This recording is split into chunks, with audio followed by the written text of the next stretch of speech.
I am Khalid Al-Fahmi, an Imam who migrated to America. But that day everything changed. My family, my friends, and all my faith were gone. To help you understand better, I need to take you back to that date. The year I turned 67, doctors diagnosed me with pancreatic cancer. Stage 4, they said. I knew this illness was a test from Allah. Just as Ibrahim was tested with the command to sacrifice his son, my test was this illness. But my faith was strong. During every chemotherapy session, I found myself trembling in prayer, whispering, Hasbunallahu wa ni'mal wakeel, over and over. Each night, as I lay in bed, I would pray, if I die tonight, O Allah, let me meet you. And in the end, my prayers would be answered, but not in the way I expected. One day, after returning home from a chemotherapy session, I felt a tightness in my chest. At first, I thought it was just a cramp, but it grew worse. Breathing became nearly impossible. When I looked around, I saw nurses and doctors rushing around my body. They were pressing on my chest, performing CPR. I was watching myself from above. How was that possible? Shouldn't my consciousness have stopped when my heart stopped? But I was there. I was watching. My body was lifeless, but I was alive. I'm here. I wanted to shout, but no one heard me. Is this death? I thought. Or am I going to meet Allah? This was just the beginning. I didn't know that at the time. When I opened my eyes, I didn't understand where I was at first. I saw the ceiling of a hospital room, but somehow it felt like I was looking at it from above. Then I noticed it. A man lay motionless on the bed below. Nurses were pressing on his chest, and a doctor was shouting, chest compressions. Keep going. Faster. Is that me? I wondered. Just then, I saw a light. As I moved toward it, I heard murmurs around me. These sounds, they were so familiar. I heard lullabies my mother used to sing when I was a child, and the prayers my father would recite before the evening adhan. It felt as if echoes from my entire life were converging in this moment. Verses from the Quran were being recited, but who was reciting them? Where did I know these voices from? Is that my voice? For a moment, everything came together. My past, my childhood, my memories. They were all gathered here, in this light. This is it, I said to myself. This is peace. This is the presence of Allah. Tears streamed down my face, but they were not tears of pain. They were tears of joy. This must be paradise, I said. I had no doubt. Praise be to Allah, who brought me here. But that peace didn't last. Suddenly everything changed. The leaves of the trees around me began to wither. The branches turned black. The fresh fruit shriveled up and fell to the ground, rotting instantly. The smell of decay spread through the air. The leaves fell, and the branches turned stiff and lifeless. The sun vanished, and everything turned gray. Suddenly, I felt a chill. Moans echoed from afar, not whispers, but screams. The cries of people in pain, men, women, and children. They were all crying. Their suffering seeped into my heart. But worse than that was one voice that stood out. A woman's scream. Yes, that voice. It was my mother's voice. Have mercy. Have mercy, she cried. It was so dark. But this darkness wasn't like the darkness you see when you close your eyes. This darkness surrounded me, smothered me. It was a darkness that echoed inside my mind. An endless void. No up, no down. Just darkness. But within that darkness there was a voice. It was deep and resonant, as if it was right next to my ear. So deep I felt it vibrating in my chest. Khalid, everything will now be revealed. At that moment, I knew. This was hell. This was the place Allah had warned us about. And I was here. Why was I here? It had to be a mistake. I am an Imam. I served Allah. Why am I here? But no answer came. Only silence. Ahead of me was a throne. It stood high on a platform. Someone was sitting on it. When I saw him, my knees gave out. No. This had to be an illusion. This couldn't be real. Sitting there, chained by his hands and shackled by his feet, was a man. I recognized him instantly. It was him. The man I spoke about in every sermon and every khutbah. Prophet Muhammad. What was he doing here? His hands were bound with thick iron chains. His eyes, they were filled with sorrow. His face showed a mixture of pain, regret, and helplessness. He looked at me. He looked directly at me. I dropped to my knees. My lips quivered. This can't be. My heart felt like it was being crushed. Everything was wrong. None of this should be happening. He wasn't supposed to be here. This had to be a mistake. I'm an Imam, I screamed. But he only lowered his head. Tears streamed down his face. This broke something inside me. I felt an icy void in my chest. It gnawed at me from within. Is this a test? I asked, but no sound came out. My eyes locked onto the Prophet. Speak! Why aren't you saying anything? Why? Suddenly a voice echoed around the throne. It was unlike any voice I had ever heard in the world. Deep, resonant, ancient. The sound pinned me to my spot. The time has come for you to know, Khalid. Everything will be revealed. I had heard this voice before. It sounded like the voice of Allah. But if this was Allah's voice, then why was it here in a place like this? Why was I here? I didn't have an answer, but I knew one thing for certain. This was hell. This was the hell I had preached about, the one Allah had promised. But why was I here? As someone who had served Allah, I shouldn't be here. I wasn't supposed to be here. At that moment, I realized that everything I believed in was about to be shattered. In the stillness that followed, a book appeared before me.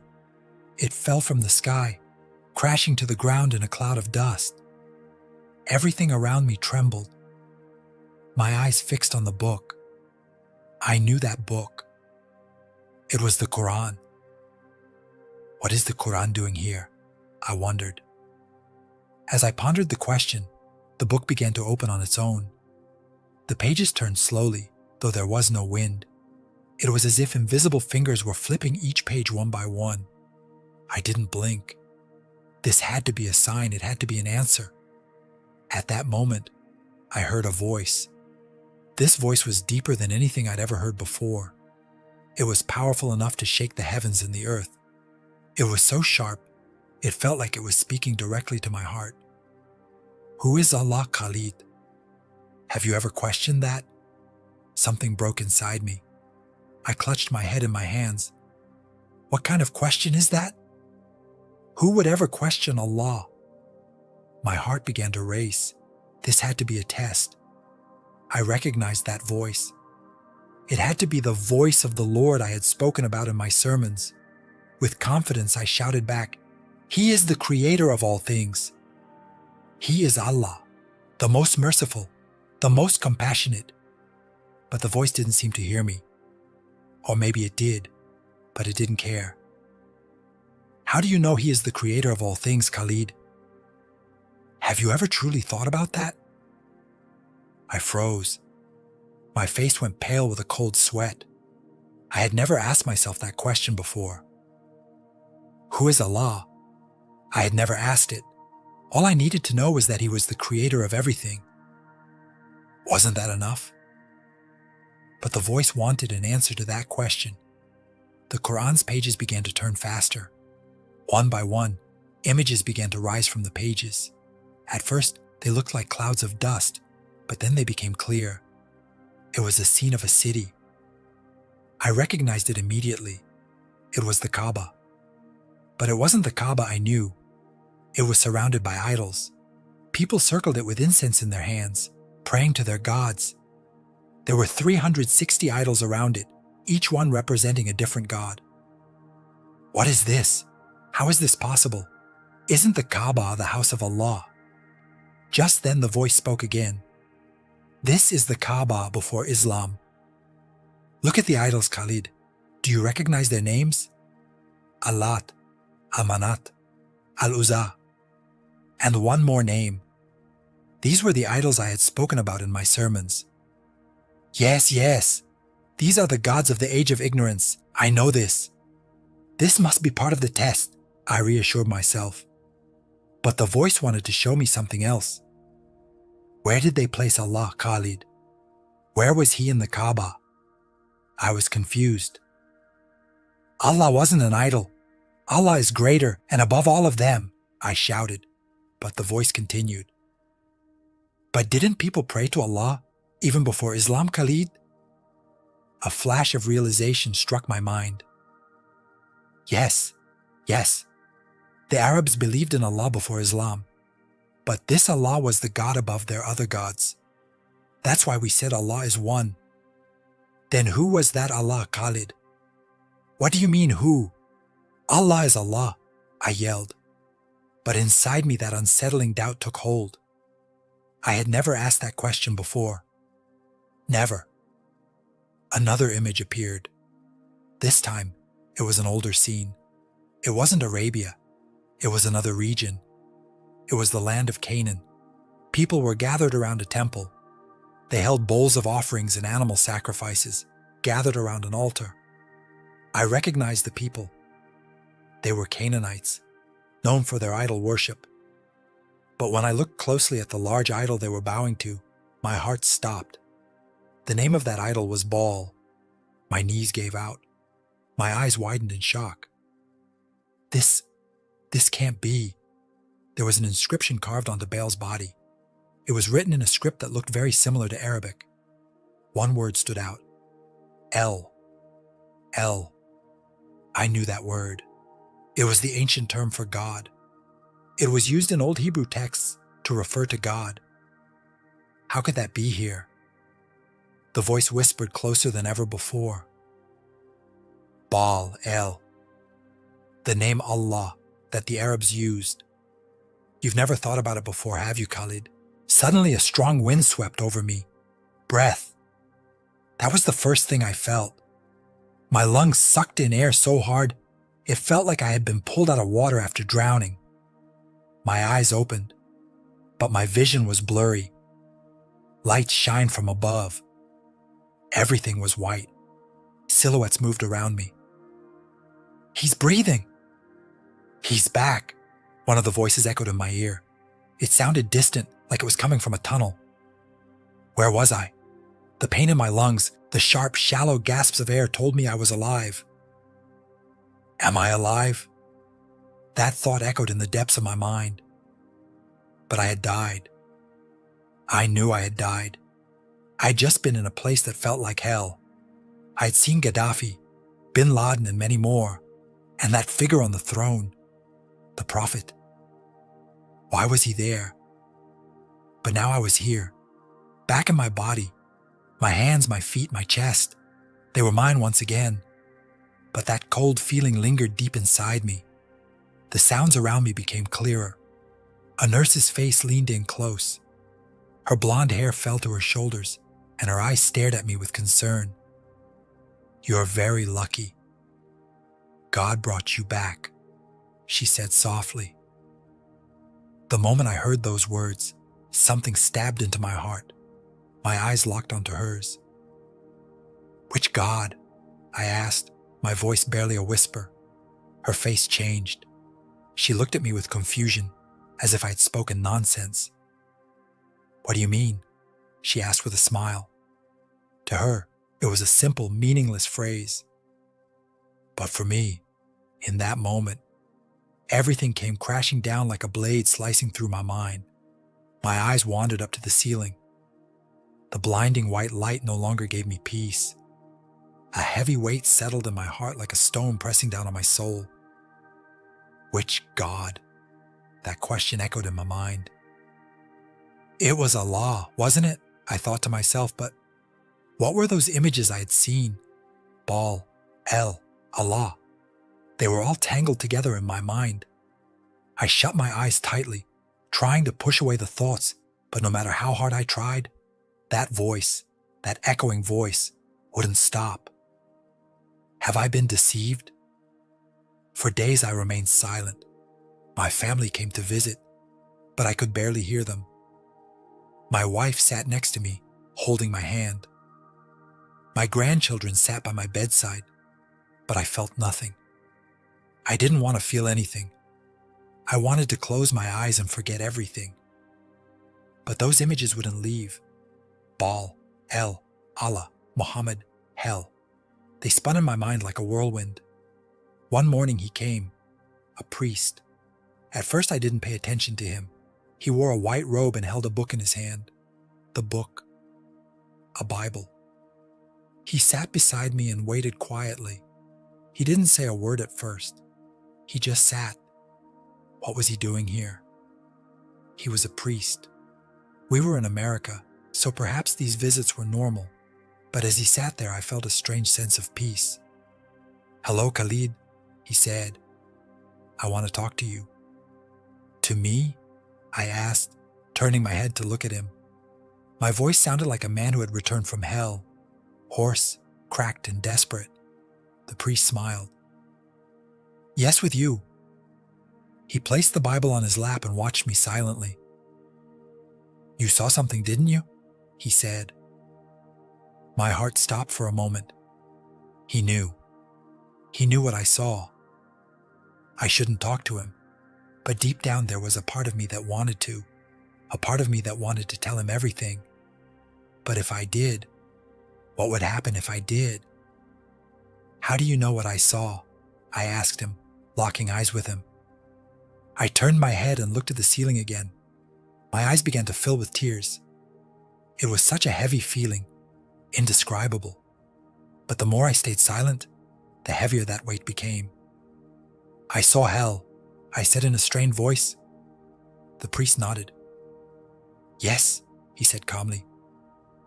"There was a throne," I stammered. "And on it, someone was sitting there, but he wasn't supposed to be there. He wasn't supposed to be there." Tears flowed from my eyes. The priest said nothing. There was no judgment on his face. He just listened. "Who was it?" he asked. I lowered my head and covered my face with my hands. "Muhammad," I said. "He was there, but he wasn't supposed to be there." As I spoke those words, the weight in my chest doubled. It felt like a stone had settled on my heart. The priest took a deep breath. "And what about Jesus?" he asked. I opened my eyes and looked at him. Jesus. No, Jesus wasn't there. He wasn't one of the crucified souls. But why wasn't he? I had never asked myself that question. Because Jesus was the Savior, wasn't he? But this time, for the first time, I wondered where Jesus was. The priest slowly opened the Bible. He read quietly, "I am the way, the truth, and the life. No one comes to the Father except through me." John 14:6. I had heard that verse before, but this time, every word felt like a dagger to my heart. I am the way, the truth, the life.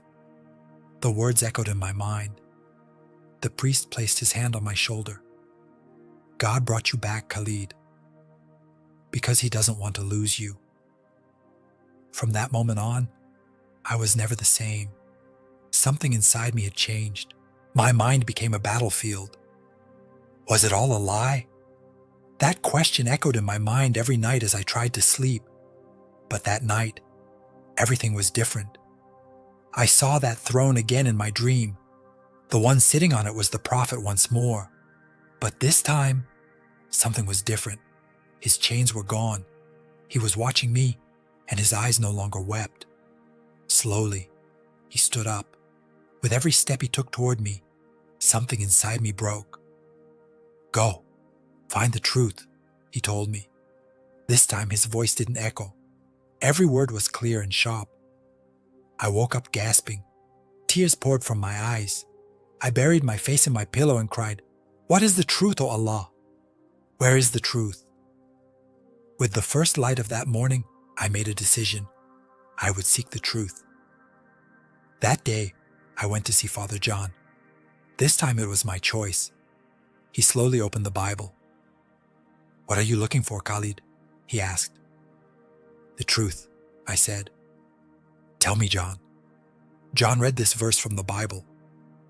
"I am the way, the truth, and the life.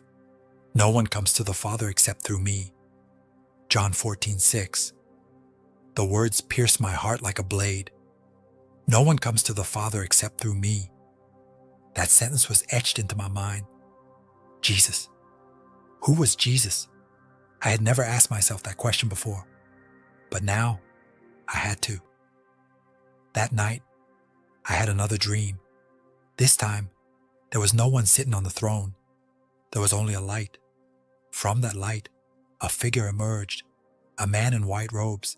I didn't need to ask his name. I knew who he was. He walked toward me.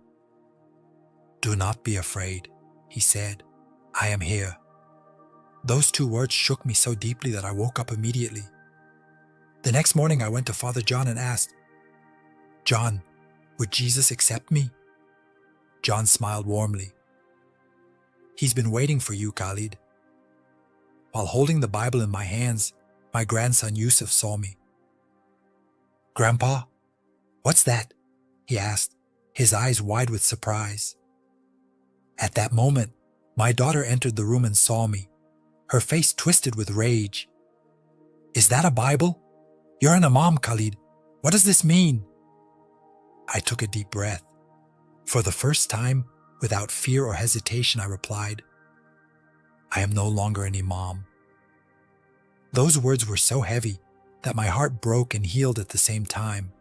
My daughter's face went cold as ice. "You're shaming us," she said, grabbing Yusuf's hand and walking out. Everything went silent in that moment.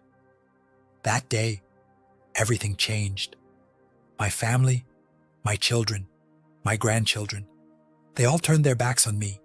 I was expelled from the mosque. My community abandoned me. The Khalid they once knew was gone. But that loneliness did not frighten me, because I was no longer alone. A few days later, Father John took me to the church. "Today is the day of your baptism, Khalid," he said. At that moment, I felt a peace I had never known. For the first time, I felt absolutely certain of my decision. The water poured over my head, and it felt like everything had been washed away. All the chains, the nightmares, the throne, they all flowed away with the water. Tears rolled down my face, but this time, they weren't cold. They were warm. For the first time, I felt free. I heard a voice in my heart. "You have found me." For years I prayed to Allah, but for the first time I received an answer from Jesus. That sentence changed everything for me. The old Khalid no longer existed. I was no longer an Imam. I was just a man. But for the first time, I was truly alive. Not long after, I experienced a miraculous healing. The cancer that had gripped my body was gone. The doctors were baffled. But I knew who had healed me. Every morning I opened the Bible. Every morning I fall to my knees and pray. But now, the words that pour from my lips have changed. Thank you for waiting for me, Jesus. Thank you for finding me. One morning, I woke up. For the first time, I had no nightmares. There was no throne in my dreams, no hell, no weight, no cold, no chains. All of it was gone. I was now in the arms of Jesus, and for the first time, I was truly alive. I am the way, the truth, and the life. John 14:6.